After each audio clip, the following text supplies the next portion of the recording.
अस्सलाम वालेकुम दोस्तों, इस वीडियो में आपको डेंगू वायरस के बारे में बताने लगा हूं। जी हाँ, कि डेंगू वायरस कब इन्वेंट हुआ और इसकी कौन कौन सी टाइप्स हैं, कहाँ पाए जाते हैं ये, और इसको ठीक करने के लिए किन चीजों का इस्तेमाल किया जाता है और ये इंसानी सेहत के लिए कितने खतरनाक हो सकते हैं।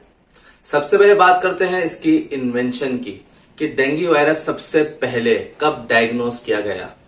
1943 में जापान की एक सिटी नागासाकी में जब पहली बार ये डेंगू की वबा फैली, तो उस वक्त दो साइंटिस्ट जिन्होंने इस वायरस को आइसोलेट किया और कुछ ब्लड सैंपल्स पर ये स्टडी परफॉर्म की, उन दो साइंटिस्ट का नाम रैन किमुरा एंड सुमो होता है।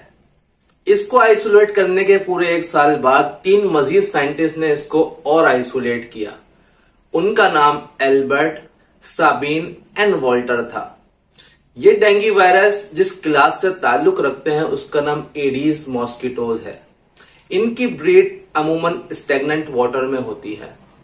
ये मॉस्किटोज एग्रेसिव होते हैं और नेचर में black and white in colour होते हैं। इनके बिहेवियर की वजह से इनको एंकल बाइटर्स भी कहा जाता है, क्योंकि अमूमन ये इंसान के पांव की तरफ काटते हैं।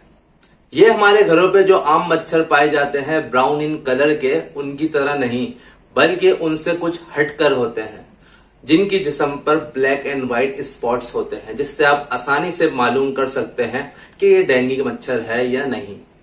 डेंगू मच्छर के काटने के बाद इंसान के जिस्म पर कुछ ज्यादा ही रेडिशपन आता है और जो इचिंग होती है वो भी कुछ ज्यादा होती है एक आम मॉस्किटो के काटने के मुकाबले में। डेंगू मच्छर के काटने के नतीजे में जो फीवर होता है उसको डेंगू फीवर कहा जाता है, जिसका दूसरा नाम ब्रेक बोन फीवर भी होता है, क्योंकि जब ये फीवर होता है तो इंसान के जिस्म में शदीद दर्द होता है।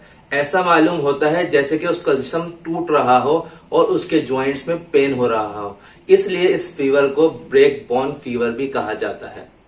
डेंगू फीवर अमूमन फीमेल मॉस्किटो के बाइट करने के बाद होता है, और मजे की बात, इस दुनिया में 75 to 90% लोगों को जो डेंगू फीवर हो रहा है वो विदाउट एनी सिम्टम्स हो रहा है। इवन उनको फीवर भी नहीं होता और उनको मालूम भी नहीं होता कि उनको डेंगू है। जब टेस्ट करते हैं तो मालूम होता है कि इनको डेंगू वायरस ने बाइट किया है। जो पीक टाइम है डेंगू वायरस के काटने का, वो अमूमन हमारे इस शहर में, हमारे इस कराची और मुल्क पाकिस्तान की बात करें तो अराउंड जून से लेकर सितंबर के दरमियान होता है, क्योंकि अमूमन ये मच्छर बारिश के दौरान पैदा होते हैं। क्योंकि हमारे मुल्क में बारिश का पानी रोडों पे जमा होता है, कई कई दिन तक वो साफ नहीं किया जाता, जिसकी वजह से खड़े पानी में मच्छर पैदा हो जाते हैं और बहुत सी बीमारियां पैदा होती हैं। तो उनमें एक बीमारी डेंगू वायरस भी पैदा होता है। सीवियर डेंगू वायरस उस वक्त होता है जब इंसान की जिस्म की वेसल्स डैमेज हो जाएं और लीक करने लगे, और जो number of clot forming sales हैं, मींस प्लेटलेट्स, जब वो कम होना शुरू हो जाए इंसान के जिस्म में, उस वक्त डेंगू वायरस का असर ज्यादा होता है, जिसकी वजह से इंसान के जिस्म के ऑर्गन्स डैमेज होना शुरू हो जाते हैं। स्पेशली लिवर सबसे पहले डैमेज होता है, जिसकी वजह से फेटेलिटी केस पड़ते हैं। लिवर सबसे इंपॉर्टेंट ऑर्गन है किसी भी डिजीज में सबसे पहले असर होने का। इसी तरीके से डेंगू वायरस में भी लिवर वो ऑर्गन है जिसपे डेंगू वायरस सबसे पहले अटैक करता है, और उसके नतीजे में इंसान बीमार होता है। यहां तक कि अगर एहतियात न की जाए तो बढ़कर उस ऑर्गन को डैमेज भी कर सकता है। 4 किस्म के सीरोटाइप वायरसेस हैं जिसकी वजह से डेंगू होता है, जिसमें DENV 1, 2, 3 एंड 4 वायरसेस हैं।